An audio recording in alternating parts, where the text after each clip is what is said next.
Hello students, मैं doctor निशा Bansal government college Sumerpur से सहायक आचार्य EAFM। आज की वीडियो में हम बात करते हैं बीकॉम सेकेंड ईयर के लिए प्रश्न पत्र प्रथम मुद्रा एवं बैंकिंग प्रणाली। आज की वीडियो में हम बात करेंगे मुद्रा का वर्गीकरण या प्रकार भाग 2। पिछले वीडियो में मैंने आपको मुद्रा के वर्गीकरण के कुछ पार्ट्स बता दिए थे, उसमें कुछ बाकी रह गया था, धातु मुद्रा और पत्र मुद्रा। पत्र मुद्रा के बारे में हम अलग वीडियो में बात करेंगे। आज की वीडियो में हम बात करते हैं धातु मुद्रा का अर्थ क्या है, धातु मुद्रा के प्रकार के बारे में बात करेंगे, धातु मुद्रा के गुण क्या हैं और धातु मुद्रा के दोष क्या हैं, इस बारे में ये बात करते हैं हम। तो स्टार्ट करते हैं आज का वीडियो। धातु मुद्रा का अर्थ। धातु मुद्रा का क्या अर्थ है? धातु मुद्रा वह मुद्रा होती है जो किसी न किसी धातु से बनी होती है, जैसे सोना, चांदी, तांबा, पीतल, जस्ता या एल्युमिनियम। यदि देश के प्रचलित पत्र मुद्रा का मूल्य स्वर्ण में व्यक्त किया जाता है तो उसे स्वर्णमान कहा जाता है, और यदि प्रचलित पत्र मुद्रा का मूल्य रजत में व्यक्त किया जाता है तो उसे रजतमान कहा जाता है, और यदि देश में मुद्रामान के लिए दोनों ही धातुओं का उपयोग किया जाता है तो उसे द्विधातुमान कहते हैं। मीन्स क्या हुआ? सामान्य रूप से यदि हम बात करें तो धातु मुद्रा कैसी मुद्रा है जो किसी धातु की बनी है, किसी भी धातु की हो सकती है। पुराने ज़माने में जब सोना बहुत ज़्यादा था, स्वर्ण की मात्रा की अधिकता थी, उस समय स्वर्ण मुद्रा चलन में थी। जब चांदी की मात्रा अधिक थी, रजत की मात्रा चलन में आई, और वर्तमान में आप देख सकते हैं कि मिक्स धातु के सिक्के चलन में है। तो इस प्रकार से धातु मुद्रा ऐसी मुद्रा है जो किसी न किसी धातु की बनी है। अब ये धातु कोई भी हो सकती है, सुविधा अनुसार उस देश में किस धातु की अधिकता है। स्वर्ण, रजत, तांबा, पीतल, जस्ता, एल्युमिनियम या मिक्स की भी धातु हो सकती है, निकिल वगैरह। तो इस प्रकार से किसी भी धातु से बनी मुद्रा धातु मुद्रा होती है। अब जब स्वर्ण में मुद्रा प्रचलन में हो, सिर्फ स्वर्ण की मुद्रा चलन में है, तो उसे क्या कहा जाएगा? स्वर्णमान। या सिर्फ रजत में चलन में है, अर्थात कहने का मतलब है कि किसी भी एक धातु की मुद्रा चलन में है देश में, यदि स्वर्ण की मुद्रा चलन में है तो स्वर्णमान प्रणाली कहलाएगी, यदि रजत की मुद्रा चलन में है तो रजतमान कहलाएगा। लेकिन ये दोनों ही, यदि सिर्फ एक ही धातु की मुद्रा चलन में है तो इसे हम क्या बोलेंगे कि इसे हम क्या कह सकते हैं? एकल धातुमान, यानी कि एक ही धातु की मुद्रा चलन में है। और यदि सोने और चांदी दोनों की मुद्रा चलन में है एक साथ तो उसे क्या कहा जाएगा? द्विधातुमान। स्वर्ण की मुद्राएं भी चलन में है और रजत की मुद्रा भी चलन में है। चूंकि दो धातुओं की मुद्राएं चलन में है, इसलिए इस प्रणाली को द्विधातुमान कहा जाता है, जैसा कि मैंने इसमें बताया है। और यदि देश में मुद्रामान के लिए दोनों ही धातुओं का उपयोग किया जाता है तो उसे द्विधातुमान कहते हैं। दो धातुओं की मुद्रा चलन में है, द्विधातुमान। तो इस प्रकार से साधारण अर्थ में धातु की मुद्रा हुई किसी भी प्रकार की धातु से बनी हुई मुद्रा। नेक्स्ट देखते हैं धातु मुद्रा के प्रकार। देखिए, धातु मुद्रा के कौन कौन से प्रकार हैं। धातु मुद्रा के प्रकार को हम विभाजित कर सकते हैं प्रामाणिक या मानक मुद्रा, सांकेतिक मुद्रा, गौण मुद्रा या सहायक मुद्रा के रूप में। अब होता क्या है, इसे देखते हैं विस्तृत रूप से।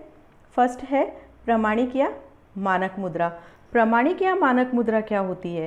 प्रामाणिक या मानक मुद्रा देश की प्रधान मुद्रा होती है। इस मुद्रा में धातु का आंतरिक और बाह्य मूल्य समान होता है तथा यह असीमित विधिग्राह्य होती है, यानी कि जिस मुद्रा का अंकित मूल्य और उस धातु का मूल्य दोनों क्या होगा? बराबर होगा, दोनों में कोई डिफरेंस नहीं है। आंतरिक मूल्य धातु का और उस मुद्रा का बाह्य मूल्य दोनों एक समान होती है, और साथ ही ये देश की प्रधान मुद्रा होती है। देश के जितने भी लेन देन हैं, चाहे वो विदेशों से है या देश में, वो किस में किए जाते हैं? इसी मुद्रा में किए जाते हैं, और साथ में असीमित मात्रा में विधिग्राह्य है, जिसे स्वीकार करना कानूनी रूप से बाध्य है, कानूनी रूप से बाध्यता होती है इसे स्वीकार करना। तो इस प्रकार से ये असीमित विधिग्राह्य मुद्रा होती है। ऐसी मुद्रा कहलाती है प्रामाणिक या मानक मुद्रा। नेक्स्ट देखते हैं सांकेतिक मुद्रा। अब सांकेतिक मुद्रा क्या होती है? अब यदि किसी देश में बहुमूल्य धातुओं की कमी है, पर्याप्त मात्रा में उपलब्धता नहीं है, तो ऐसी सिचुएशन में वो देश क्या करेगा? सांकेतिक मुद्रा जारी कर देगा। क्योंकि उसके पास बहुमूल्य कोष उपलब्ध नहीं है, तो दोनों के बराबर मूल्य नहीं हो सकते। मुद्रा का आंतरिक मूल्य और बाह्य मूल्य समान रखना उसके लिए पॉसिबल यानी कि संभव नहीं हो पाता। तो ऐसी सिचुएशन में देश क्या करेगा? सांकेतिक मुद्रा का प्रचलन कर देगा। तो सांकेतिक मुद्रा क्या होती है देखते हैं हम। जब मुद्रा का आंतरिक मूल्य उसके अंकित मूल्य से कम होता है तथा देश में गौण मुद्रा के समान चलन में होती है तो उसे सांकेतिक मुद्रा कहा जाता है। चूंकि कोषों की कमी है तो इस प्रकार से उसका आंतरिक मूल्य अंकित मूल्य से कम होगा। यानी कि कहने का तात्पर्य हुआ मुद्रा में जो धातु की मात्रा है वो अंकित मूल्य से कम की है, ये कहलाती है सांकेतिक मुद्रा। आंतरिक मूल्य अंकित मूल्य से कम हो गया। और इसका चलन कब होता है? मैंने आपको बताया इसकी मेन सिचुएशन क्या है, जब देश में धातु कोषों की कमी होती है तब इस प्रकार की मुद्रा चलन में आती है। नेक्स्ट देखते हैं मुद्रा का प्रकार, गौण मुद्रा या सहायक मुद्रा। देखिए सहायक मुद्रा क्या होती है? जब भी प्रधान मुद्रा के साथ में किसी प्रकार की सहयोग के लिए या छोटे भुगतान के लिए मुद्रा चलन में लाई जाए, सिक्कों के रूप में भी हो सकती है, तो इस प्रकार से जो छोटे छोटे भुगतान हैं उनका निपटारा गौण मुद्रा या सहायक मुद्रा के माध्यम से किया जाता है।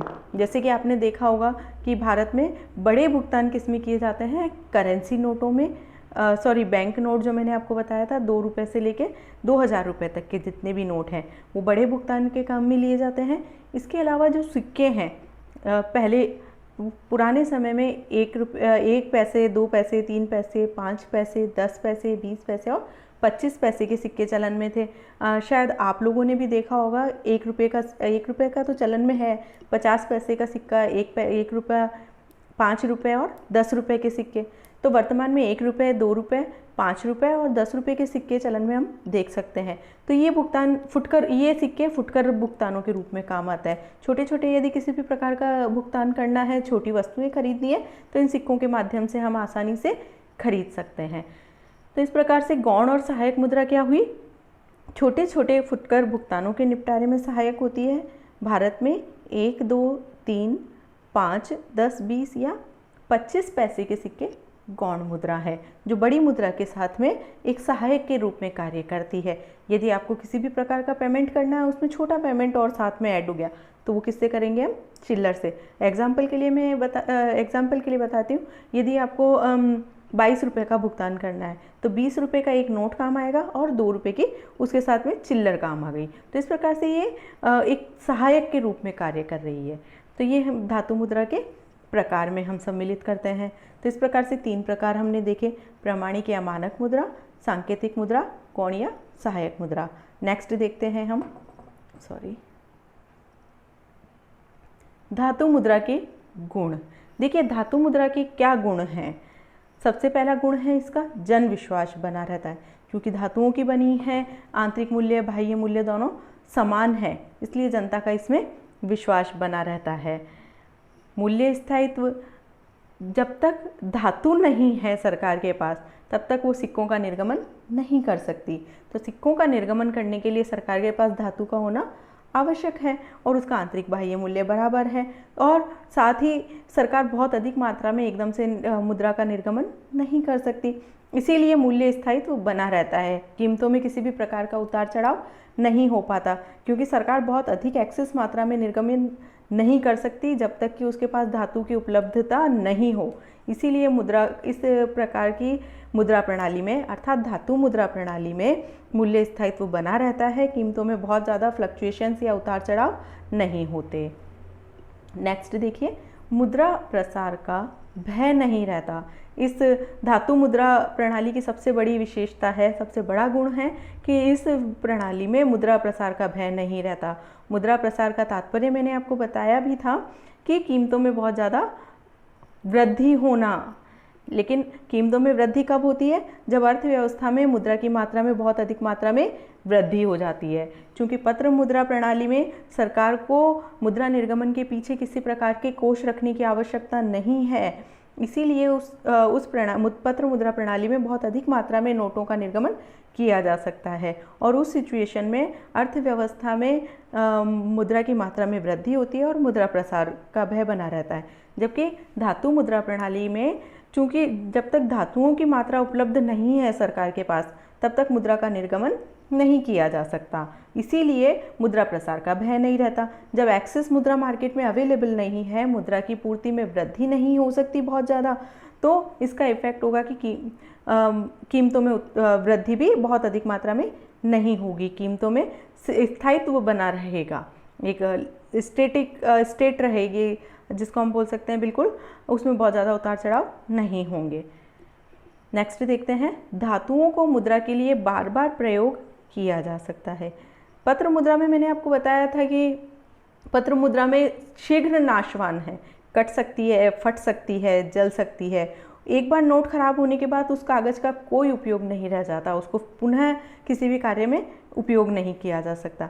लेकिन धातु मुद्रा की सबसे बड़ी विशेषता क्या है? यदि धातु मुद्रा पहले तो शीघ्र नाशवान नहीं है, आसानी से कटफट नहीं सकती, लेकिन ना जल सकती है आसानी से, लेकिन फिर भी यदि इनकी किसी भी कारण से घिसावट आ जाए तो भी इन्हें उसी धातु को गला के फिर से नए सिक्के ढाले जा सकते हैं या उस धातु का अन्यत्र उपयोग भी किया जा सकता है। तो इस प्रकार से धातुओं को बार बार गलाकर नई नई मुद्रा का निर्गमन, नए नए सिक्के बनाए जा सकते हैं। तो धातु मुद्रा का सबसे बड़ा गुण क्या हो गया कि धातु मुद्रा को बार बार गला के उपयोग में नई मुद्रा का निर्गमन किया जा सकता है, उपयोग में लिया जा सकता है। नेक्स्ट देखते हैं, शीघ्र नष्ट होने का भय नहीं रहता। धातु मुद्रा का सबसे बड़ा गुण ये है कि ये शीघ्र नष्ट नहीं होती, सिक्के आसानी से डेस्ट्रॉय नहीं होते, ना तो वो जल सकते हैं, ना पानी में गलते हैं और ना ही किसी प्रकार से कोई चूहे उन्हें काट सकते हैं या जानवर उसे खराब कर सकते हैं। तो इस प्रकार से शीघ्र नाशवान नहीं है, उनकी स्थायित्व उनका बना रहता है। संग्रह करना सरल है, सिक्कों को आसानी से संग्रह कर सकते हैं, चूँकि धातु है, सब जन विश्वास बना रहता है, इसीलिए उन्हें संग्रह करना बहुत ही सरल हो जाता है। नेक्स्ट देखते हैं हम, तो इस प्रकार से ये धातु मुद्रा के गुण हमने देखे। आगे देखते हैं धातु मुद्रा के दोष। धातु मुद्रा प्रणाली में क्या दोष है? सबसे पहला दोष है इसका खर्चीली प्रणाली। सबसे ज़्यादा खर्चीली प्रणाली यही है, क्योंकि जितने मात्रा में मुद्रा का निर्गमन किया जाएगा उतनी मात्रा की धातु होना आवश्यक है। यदि धातु उपलब्ध नहीं है तो मुद्रा का निर्गमन भी नहीं किया जा सकता, इसीलिए सबसे ज़्यादा खर्चीली है। साथ ही जो धातुएं किसी और कार्य में उपयोग की जा सकती थी वो धातुएं मुद्रा के रूप में ब्लॉक हो गई। जबकि पत्र मुद्रा की प्रणाली की सबसे बड़ी विशेषता क्या है? सिर्फ कागजी नोट चलन में है, जितने भी कोष हैं वो उनको कहीं अन्यत्र उपयोग किया जा सकता है, इसीलिए धातु। और साथ ही मैंने आपको बताई थी एक बार कि 2000 रुपये का नोट यदि है तो वो एक बार प्रिंट होगा, उसमें बहुत ज़्यादा खर्चा नहीं आएगा प्रिंटिंग का। लेकिन उसी जगह अगर 2000 रुपये के सिक्के चलन में लिए जाए तो उनको बनाने का, उनके पीछे धातु, उनमें लगी हुई धातु और उस धातु से सिक्के बनाने का जो व्यय है वो बहुत ही अधिक महंगा है पत्र मुद्रा की तुलना में। इसीलिए धातु मुद्रा प्रणाली बहुत ज़्यादा खर्चीली प्रणाली है। धातु मुद्रा को निर्गमित करना, उसे ढाल के सिक्कों को और बाहर चलन में लाना, ये बहुत ही खर्चीला है, बहुत ही व्ययपूर्ण प्रणाली इसको हम कह सकते हैं। भुगतान में कठिनाई। धातु मुद्रा का एक सबसे बड़ा दोष क्या है कि धातु मुद्रा के माध्यम से जो भी भुगतान किए जाते हैं उनमें बहुत ज़्यादा कठिनाई आती है। धातु मुद्रा में वजन होता है, उसको ले जाना आसान नहीं है। 2000 रुपये का नोट आप जेब में रखो और उसी जगह आप एक इमेजिन करिए कि 2000 रुपये के सिक्के आपके पास है, दोनों में से क्या ईजी है ले जाना? ईजी है 2000 रुपये का नोट कैरी करना, ले जाना। तो भुगतान में कठिनाई होगी, जिसको भुगतान किया है उसको गिनना पड़ेगा। बार बार 2000 रुपये के सिक्के गिनना बहुत ही कठिनाईपूर्ण काम हो जाता है, जिसमें बहुत ज़्यादा समय भी लगता है और श्रम भी लगता है। तो इस प्रकार से भुगतान करना कठिन होता है और उस बहुत बड़ा पेमेंट हो तो उस समय और ज़्यादा कठिनाई का सामना करना पड़ता है। इस प्रकार से धातु मुद्रा के रूप में भुगतान करना बहुत ही कठिन कार्य हो जाता है। कम लोचदार पूर्ति। धातु मुद्रा का एक सबसे बड़ा दोष है कि इसकी पूर्ति कम लोचदार है, अर्थात यदि देश में धातु की उपलब्धता नहीं है तो नई मुद्रा का निर्गमन नहीं किया जा सकता। आवश्यकता के समय में जब भी देश में किसी संकट का काल है या आवश्यकता है व्यय करने की सरकार को, उस समय यदि धातु नहीं है तो सरकार नई मुद्रा का निर्गमन किसी भी परिस्थिति में नहीं कर सकती, अपनी आवश्यकता की पूर्ति नहीं कर सकती। इसीलिए इसे इसमें कम लोचदार पूर्ति का दोष पाया जाता है।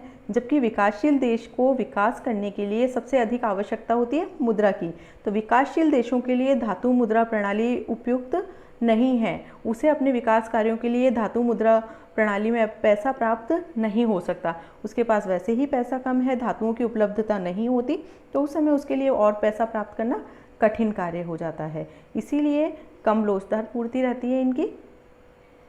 वहनीयता कम होती है। मैंने बताया आपको लाना ले जाना बहुत इजी नहीं है इनको। धातु मुद्रा को में बहुत अधिक वजन होता है, बहुत जगह घेरती है, इसलिए इसमें वहनीयता कम होती है। आप यदि स्टोर करके रखना चाहें, संग्रह करके रखना चाहें, धातु मुद्रा को कहीं ले जाना चाहें तो आसानी से पता चल जाएगा कि इनके पास कुछ वजन है, कुछ कीमती चीज़ है। जबकि पत्र मुद्रा आपके पास रखी है जेब में तो या बैग में, तो कोई आसानी से उसका अंदाज़ा नहीं लगा सकता कि कितनी मुद्रा आपके पास है। तो इस प्रकार से धातु मुद्रा में वहनीयता कम होती है। नेक्स्ट देखते हैं, संग्रह एवं सुरक्षा असुविधापूर्ण है। देखिए, धातु मुद्रा का संग्रह करना बहुत ही असुविधापूर्ण है। बहुत अधिक मात्रा की मुद्रा भी जिसका मूल्य बहुत कम होता है, आपने संग्रह की बहुत अधिक जगह चाहिए, बहुत अधिक उसको काउंटिंग आपको करना पड़ेगा, बार बार उसको गिनना पड़ेगा कि कितनी हो गई है। तो इस प्रकार से उसको संग्रह करना बहुत असुविधापूर्ण है और सुरक्षा भी असुविधापूर्ण है। सुरक्षा किस लिए नहीं हो पाती? क्योंकि उसमें वजन है बहुत ज़्यादा, और बहुत ज़्यादा स्पेस अगर वो घेरी है, बहुत ज़्यादा स्थान यदि वो घेरती है तो आसानी से पता हो जाता है कि किसी के पास भी बहुत अधिक मात्रा में मुद्रा है। उस समय उसके चोरी होने का भय बढ़ जाता है। तो इस प्रकार से उसको धातु मुद्रा को संग्रह करना और उसको सुरक्षित रखना बहुत ही असुविधापूर्ण होता है। तो इस प्रकार से हम ये कह सकते हैं कि धातु मुद्रा में ये दोष पाए जाते हैं। बहुत ज़्यादा खर्चीली प्रणाली है, भुगतान में भी कठिनाई होती है, इसकी पूर्ति भी कम लोचदार है, वहनीयता तो कम होती है ही है, और संग्रह करना बहुत ही दुविधापूर्ण हो जाता है इसमें। तो इस प्रकार से आज हमने देखा धातु मुद्रा क्या है, धातु मुद्रा के प्रकार कौन कौन से हैं, धातु मुद्रा में क्या गुण हैं और धातु मुद्रा के दोष कौन कौन से हैं। इसी के साथ स्टे होम, स्टे सेफ और थैंक यू वेरी मच। घर पे रहें, सुरक्षित रहें, वीडियो को लगातार देखते रहें। किसी भी प्रकार की कोई भी समस्या है तो आप कमेंट के माध्यम से, व्हाट्सएप के माध्यम से आप पूछ सकते हैं कभी भी। और साथ ही जो भी आपको गूगल फॉर्म दिए जाते हैं ऑनलाइन, उनका समय पर उत्तर लिखकर प्रेषित करें। और उसमें भी मैंने देखा है मल्टीपल चॉइस वाले क्वेश्चन के आंसर आ जाते हैं, लेकिन जो शॉर्ट आंसर के क्वेश्चन हैं या लॉन्ग आंसर वाले क्वेश्चन हैं उनके आंसर नहीं आ पाते। तो रिक्वेस्ट है कि आप उनके आंसर भी लिख के भेजें। मल्टीपल चॉइस वाले क्वेश्चन के साथ हमारे एग्ज़ाम की व्यवस्था है कि हमारे शॉर्ट आंसर भी आएंगे और लॉन्ग आंसर वाले क्वेश्चन भी आएंगे, तो उनको लिखने की प्रैक्टिस भी आप करें और टाइम पर जितने भी असाइनमेंट दिए जाते हैं उन्हें सबमिट कराएं। इसी आशा के साथ थैंक यू वेरी मच।